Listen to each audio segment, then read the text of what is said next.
നമസ്കാരം. രാഷ്ട്രീയ രംഗത്തും പൊതുരംഗത്തും വ്യവസായ രംഗത്തുമുള്ള പലരുടെയും ഉയർച്ചകളും വളർച്ചകളും നമ്മൾ കണ്ടിട്ടുണ്ട്. അവരുടെ ആ ഒരു ജീവിതമൊക്കെ കാണുമ്പോൾ നമ്മൾ ഉറപ്പായും കരുതും ഒരിക്കലും അവരൊന്നും ഒരു താഴ്ചയിലേക്ക് ഇനി പോകില്ല എന്ന്. പക്ഷേ നമ്മളുടെ എല്ലാം കണക്ക് കൂട്ടലുകളെ തെറ്റിച്ചുകൊണ്ടാണ് പല വമ്പന്മാരും നിലം പതിച്ചിട്ടുള്ളത്. ഉദാഹരണത്തിന് അറ്റ്ലസ് രാമചന്ദ്രൻ ഒരു വ്യവസായി എന്നതിലുപരി അദ്ദേഹം ഒരു കലാകാരനായിരുന്നു. മലയാളികൾക്കൊക്കെ പ്രിയങ്കരനായിരുന്നു. ജനകോടികളുടെ വിശ്വസ്ത സ്ഥാപനം എന്ന ഒരൊറ്റ ക്യാപ്ഷനിൽ മലയാളികളുടെ ഹൃദയങ്ങളിൽ ഇടം പിടിച്ച ഒരു സഹൃദനായ മനുഷ്യസ്നേഹിയായ മനുഷ്യനായിരുന്നു അറ്റ്ലസ് രാമചന്ദ്രൻ. ലോകമെമ്പാടും അദ്ദേഹത്തിന് നിരവധി ജൂവലറിയുടെ ശാഖകൾ ഉണ്ടായിരുന്നു, പല വ്യവസായങ്ങളുണ്ടായിരുന്നു, ഹോസ്പിറ്റലുകൾ ഉണ്ടായിരുന്നു. ഒടുവിൽ അദ്ദേഹത്തിൻ്റെ മരണം, വർഷങ്ങളോളം അദ്ദേഹം ജയിലിൽ കഴിഞ്ഞു, ദുബായിലെ ജയിലിൽ കഴിഞ്ഞു. അതിനുശേഷം അദ്ദേഹം മരണപ്പെട്ടു. ആ മരണപ്പെട്ടപ്പോൾ പോലും ആ കോവിഡ് സമയത്ത് അദ്ദേഹത്തിന് അർഹമായിട്ടുള്ള ഒരു ശവസംസ്കാര രീതിയല്ല അദ്ദേഹത്തിന് കിട്ടിയത്. അതുപോലെ ശരവണ ഭവൻ്റെ ഉടമയായിട്ടുള്ള അദ്ദേഹം ഒരു പെൺവിഷയത്തിൽ ഉൾപ്പെട്ടാണ് ഒടുവിൽ അയാളുടെ ബിസിനസ് സാമ്രാജ്യമൊക്കെ അയാളുടെ കയ്യിൽ നിന്ന് പോയ അയാൾക്ക് മരണപ്പെടേണ്ടി വന്നത്. ബിസ്ക്കറ്റ് രാജാവ് എന്നറിയപ്പെടുന്ന രാജൻ പിള്ളയുടെ മരണവും എങ്ങനെയായിരുന്നു? കോടികൾ ടമ്മാനമാടിയ വിദേശ രാജ്യങ്ങളിൽ പോലും വലിയ സ്വാധീനമുണ്ടായിരുന്ന ഒരു വ്യവസായിയായിരുന്നു രാജൻ പിള്ള. ആ രാജൻ പിള്ളയാണ് തിഹാർ ജയിലിൽ രക്തം തുപ്പി മരിച്ചത്. ഈ താഴ്ചകളൊക്കെ നമ്മൾ കണ്ടതാണ്. ഇത് വിധിയാണ്. ഒരു മനുഷ്യൻ എങ്ങനെ ജനിക്കണം, എവിടെയൊക്കെ ജീവിക്കണം, എവിടെ വെച്ച് മരണപ്പെടണം എന്നൊക്കെ തീരുമാനിക്കുന്ന ഒരു പ്രപഞ്ചശക്തിയുണ്ട്. ആ പ്രപഞ്ചശക്തിയെ നമ്മളിൽ പലരും പല പേരിട്ട് വിളിക്കുന്നു. ഞാനിത് പറഞ്ഞു തുടങ്ങിയത് ഒരു ആമുഖമായിട്ടാണ്. പിണറായി വിജയനെ കുറിച്ച് പറയുന്നതിനുള്ള ഒരു ആമുഖമായിട്ടാണ് ഞാനിത് തുടങ്ങിയത്. പിണറായി വിജയൻ അറിവുള്ള കാലം മുതൽ ഒരു പ്രതാപിയായിട്ടാണ് ജീവിച്ചത്. പലതും ഊച്ചാളിത്തരവും ചട്ടമ്പിത്തരവും ഒക്കെ കൊണ്ടാണ് പാർട്ടി സെക്രട്ടറിയായും കണ്ണൂർ ജില്ലയിലെ പാർട്ടി നേതാവും ഒക്കെയായിട്ട് അദ്ദേഹം ജീവിച്ചത്. കണ്ണൂർ ജില്ലയിലെ പാർട്ടി നേതാവായി, പിന്നീട് പാർട്ടിയുടെ സംസ്ഥാന സെക്രട്ടറിയായി 15-16 വർഷത്തോളം ഇരുന്നു. ഇടയ്ക്ക് കുറച്ചു കാലം വൈദ്യുതി മന്ത്രിയായിരുന്നു. ആ സമയത്ത് കോടിക്കണക്കിന് രൂപയുടെ അഴിമതിയാണ് പിണറായി വിജയൻ നടത്തിയത്. വീണ്ടും പാർട്ടി സെക്രട്ടറിയായി. അതിനുശേഷം 2 തവണ മുഖ്യമന്ത്രിയാകാനുള്ള ഭാഗ്യവും പിണറായി വിജയന് കിട്ടി. ഈ പിണറായി വിജയൻ ചെയ്തുകൊണ്ടിരുന്ന എല്ലാ അഴിമതികളെയും പിണറായി വിജയൻ്റെ കുടുംബം, മകളും മരുമകനും അടങ്ങുന്ന പിണറായി വിജയൻ്റെ കുടുംബം വരെ ചെയ്തുകൊണ്ടിരുന്ന എല്ലാ കൊള്ളരുതായ്മകളെയും അഴിമതികളെയും കണ്ണടച്ച് ന്യായീകരിക്കുന്നവരാണ് CPM അണികളും നേതാക്കളുമൊക്കെ. പക്ഷേ AK ബാലൻ ഇതിൽ നിന്നൊക്കെ വ്യത്യസ്തനായിരുന്നു. AK ബാലൻ എന്തിനേയും അങ്ങ് ന്യായീകരിക്കും. മറ്റുള്ള നേതാക്കളൊക്കെ ചില വിഷയങ്ങൾ മാത്രം എടുത്ത് ന്യായീകരിക്കുന്നവരാണെങ്കിൽ AK ബാലൻ പിണറായി വിജയൻ എന്തു ചെയ്യുന്നു, പിണറായി വിജയൻ്റെ മകൾ എന്തു ചെയ്യുന്നു എന്ന് നോക്കിയിരിക്കുകയാണ് ന്യായീകരിക്കാൻ. കാരണം പിണറായി വിജയനെ ന്യായീകരിക്കുക എന്നുള്ളത് അദ്ദേഹത്തിൻ്റെ ഒരു ദിനചര്യയായി മാറിയോ എന്ന് പോലും പലപ്പോഴും സംശയം തോന്നിയിട്ടുണ്ട്. പിണറായി വിജയനെ ന്യായീകരിച്ച് മാധ്യമങ്ങളുടെ മുന്നിൽ പലതവണ അദ്ദേഹം നാണം കെടുന്നത് കണ്ടിട്ടുണ്ട്. പക്ഷേ ഇപ്പോൾ സ്ഥിതിയൊക്കെ മാറിയിരിക്കുകയാണ്. പിണറായി വിജയൻ്റെ തിരുവനന്തപുരത്തെ വാടക വീട്ടിൽ റെയ്ഡിനെത്തിയ ED ഉദ്യോഗസ്ഥരെ CPM ഗുണ്ടകൾ ആക്രമിച്ച സംഭവമുണ്ടായി. അതിനുശേഷം ഈ CPM ഗുണ്ടകളൊക്കെ ജയിലിലാണ്. ഇത് വലിയ രീതിയിലുള്ള പ്രതിസന്ധിയാണ് പാർട്ടിക്ക് ഉണ്ടാക്കിയത്. എന്ന് മാത്രമല്ല, ഈ EDയുടെ അന്വേഷണം റദ്ദ് ചെയ്യണമെന്നാവശ്യപ്പെട്ടുകൊണ്ട് ഹൈക്കോടതിയെ സമീപിച്ച CMRLൻ്റെ ഹർജി, സിംഗിൾ ബെഞ്ചിനെതിരെയുള്ള CMRLൻ്റെ ഹർജി ഇന്നലെ ഡിവിഷൻ ബെഞ്ച് തള്ളുക കൂടി ചെയ്തപ്പോൾ കാര്യങ്ങളൊക്കെ ഏകദേശം പൂർണ്ണമായി. അതോടുകൂടി ഇനി വീണയ്ക്കെതിരെയും വിജയനെതിരെയും ഏതു സമയവും എന്തു നടപടിയും ഉണ്ടാകാം എന്നുള്ള ഒരു പ്രതീതിയാണ് ഇപ്പോൾ ഉള്ളത്.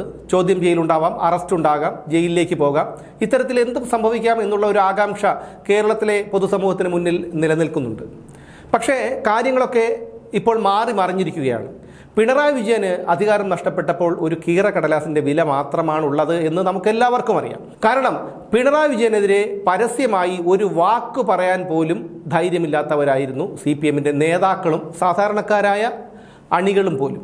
പക്ഷേ ഈ കനത്ത തോൽവി ഏറ്റുവാങ്ങേണ്ടി വന്നതിനു ശേഷം പിണറായി വിജയനെതിരെ പലയിടങ്ങളിൽ നിന്നും അണികളിൽ നിന്നുപോലും ഇത്തരത്തിൽ രൂക്ഷമായിട്ടുള്ള വിമർശനം, പിണറായി വിജയൻ പാർട്ടി വിട്ടുപോകണം, MP ഗോവിന്ദൻ പാർട്ടി വിട്ടുപോകണം എന്നുള്ള തരത്തിലുള്ള അഭിപ്രായമൊക്കെ ഉയർന്നിരുന്നു. പ്രതിപക്ഷ നേതാവായി പിണറായി വിജയൻ കടിച്ചു തൂങ്ങി കിടന്നിട്ട് പോലും പിണറായി വിജയനെ ആ സ്ഥാനത്തേക്ക് വേണ്ട എന്ന് ജില്ലാ നേതൃത്വങ്ങളിൽ പോലും വിമർശനം ഉയർന്നു. പക്ഷേ ആ പിടിവിടാൻ പിണറായി വിജയൻ തയ്യാറല്ല. കാരണം പ്രതിപക്ഷ നേതാവിന് കിട്ടുന്ന ആനുകൂല്യങ്ങൾ, അത് ഔദ്യോഗിക വാഹനം, ഔദ്യോഗിക വസതി, നിയമ പരിരക്ഷ, അതുപോലെ 10-32 സ്റ്റാഫുകൾ, പേഴ്സണൽ സ്റ്റാഫുകൾ, ഇതെല്ലാം പിണറായി വിജയനെ സംബന്ധിച്ചിടത്തോളം ഒഴിവാക്കി കളയാൻ കഴിയുന്ന ഒന്നല്ല. ഇതെല്ലാം മറ്റുള്ള ഒരാൾക്ക് കൈമാറിയിട്ട് വെറുമൊരു MLA ആയി വന്നിരിക്കാൻ അദ്ദേഹത്തിന് താല്പര്യമില്ല. അദ്ദേഹം അതിന് തയ്യാറാകുകയുമില്ല. എന്തായാലും ED നിലപാട് കടുപ്പിച്ചിട്ടുണ്ട് എന്നാണ് അറിയുന്നത്. അതോടുകൂടി നമ്മുടെ AK ബാലനും പ്ലേറ്റ് മാറ്റിയിരിക്കുന്നു എന്നുള്ളതാണ് ഇപ്പോൾ നമുക്ക് മനസ്സിലാക്കാൻ കഴിഞ്ഞിട്ടുള്ളത്.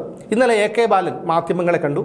ഈ മാധ്യമങ്ങളെ കണ്ട സമയത്ത് AK ബാലൻ പറഞ്ഞത് ED അന്വേഷണം നടക്കട്ടെ, അതിനിപ്പോൾ എന്താ പ്രശ്നം, രാഷ്ട്രീയപരമായിട്ടുള്ള എന്തെങ്കിലും വിഷയങ്ങൾ വരുമ്പോൾ മാത്രമാണ് ഞങ്ങൾ ഇത്തരത്തിൽ ഇടപെടാറുള്ളത് എന്നൊക്കെയുള്ള ന്യായങ്ങൾ പറഞ്ഞ് പിണറായി വിജയനെയും വീണയെയും പരോക്ഷമായി തള്ളിക്കൊണ്ടുള്ള ഒരു നിലപാടാണ് ഇന്നലെ AK ബാലൻ മാധ്യമങ്ങൾക്ക് മുന്നിൽ സ്വീകരിച്ചത്. അതിൽ നിന്ന് തന്നെ വ്യക്തമാണ് പാർട്ടിക്കുള്ളിൽ കടുത്ത അമർഷം പുകയുന്നു. ഇത്തരത്തിലുള്ള ഒരു EDയുടെ ആക്രമണമൊക്കെ അത് പാർട്ടിയെ വല്ലാത്ത തരത്തിലേക്ക് പ്രതിസന്ധിയിലാക്കുന്നു. തോറ്റ് നാണം കെട്ട് ശരീരത്തിലൊരു നൂൽബന്ധം പോലെ ഇല്ലാതെ നിൽക്കുകയാണ് CPM. ആ അവസ്ഥയിൽ നിന്ന് എങ്ങനെ കരകയറാം എന്ന് ചിന്തിക്കേണ്ടതിനു പകരം ED ഉദ്യോഗസ്ഥരെ ആക്രമിച്ച സംഭവം അവർക്ക് വലിയ രീതിയിലുള്ള ഒരു പ്രതിസന്ധിക്കിടയാക്കി. ഇപ്പോൾ കേരളത്തിലെ സാധാരണക്കാരായ ജനങ്ങൾ മാത്രമല്ല ഈ പാർട്ടിക്ക് എതിരായിട്ടുള്ളത്, ഈ കേന്ദ്ര അന്വേഷണ ഏജൻസികൾ പോലും പോലീസുകാർ പോലും ഈ CPMനെതിരായിട്ടുണ്ട്. CPM നേതാക്കൾക്കൊക്കെ എതിരായിട്ടുള്ള ഒരവസ്ഥയിലാണ്. അങ്ങനെ വന്നപ്പോഴാണ് ഇന്നലെ AK ബാലൻ ഇത്തരത്തിൽ പിണറായി വിജയനെയും മകളെയും പരോക്ഷമായി തള്ളിക്കൊണ്ടുള്ള ഒരു പ്രസ്താവന മാധ്യമങ്ങൾക്ക് മുന്നിൽ നടത്തിയത്. ഒറ്റയടിക്ക് പിണറായി വിജയനെ തള്ളിക്കളയാൻ എന്തായാലും AK ബാലൻ എന്നല്ല ഒരു CPM നേതാവിനും കഴിയില്ല. പക്ഷേ അത് പിണറായി വിജയൻ ഇനി പാർട്ടിക്ക് വേണ്ട, പിണറായി വിജയനെ തള്ളിക്കളയണം, അയാളെ പ്രതിരോധിക്കേണ്ട കാര്യമില്ല എന്നൊക്കെയുള്ള ഒരു തീരുമാനത്തിലേക്ക് AK ബാലൻ അടക്കമുള്ള മുതിർന്ന നേതാക്കൾ എത്തിയിരിക്കുന്നു എന്നുള്ളതാണ് നമുക്ക് മനസ്സിലാക്കാൻ കഴിയുന്നത്. എന്തായാലും ഇനി പാർട്ടിയിൽ പോലും പിണറായി വിജയന് ഒരു സ്ഥാനമില്ല. പിണറായി വിജയനെ പാർട്ടി പോലും തള്ളിക്കളയുന്ന നിലപാടിലേക്ക് കാര്യങ്ങൾ എത്തും. AK ബാലൻ ഉൾപ്പെടെയുള്ള മുതിർന്ന നേതാക്കൾ പരോക്ഷമായി പറയുന്നത് തന്നെ അതിൻ്റെ സൂചനയാണ്. MV ഗോവിന്ദൻ എന്തായാലും പിണറായി വിജയനെ ന്യായീകരിച്ചേ മതിയാകൂ. കാരണം MV ഗോവിന്ദനെ ആ സ്ഥാനത്ത് അവരോധിച്ചിരിക്കുന്നത് പിണറായി വിജയനാണെന്ന് മാത്രമല്ല, MV ഗോവിന്ദൻ്റെ മകൻ ഉൾപ്പെട്ട പല വിഷയങ്ങളും സമൂഹത്തിൽ ചർച്ചയാണ്. പലരും ഇപ്പോൾ ഭരണം മാറിയപ്പോൾ മാധ്യമങ്ങൾക്ക് മുന്നിൽ വന്ന് പറയാൻ തയ്യാറായിരിക്കുന്നു. ഇതൊക്കെ MV ഗോവിന്ദനെയും പ്രതിരോധത്തിലാക്കാൻ ഉതകുന്നതാണ്. സാധാരണ കമ്മ്യൂണിസം നിലനിന്നിരുന്ന രാജ്യങ്ങളിൽ നിന്ന് ഈ കമ്മ്യൂണിസ്റ്റ് ഭരണാധികാരികളെ പടിയിറക്കി ചവിട്ടിയിറക്കി വിടുന്നത് ആ നാട്ടിലെ ജനങ്ങളാണ്. ഇവിടെ അത് സംഭവിച്ചു. ഇവിടെ ഒരു ജനാധിപത്യ രാജ്യമായതുകൊണ്ട് വോട്ടെടുപ്പിലൂടെ പിണറായി വിജയനെ ചവിട്ടിപ്പുറത്താക്കി. പക്ഷേ പിണറായി വിജയനെ ഇനി പാർട്ടിയിൽ നിന്ന് തന്നെ ചവിട്ടിപ്പുറത്താക്കുന്നത് ഇത്തരത്തിലുള്ള AK ബാലനെ പോലെയുള്ള നേതാക്കളും അണികളുമായിരിക്കും. ആ കാഴ്ച ഇനി അധികം വൈകാതെ കേരളത്തിൽ ജനങ്ങൾ കാണുകയും ചെയ്യും.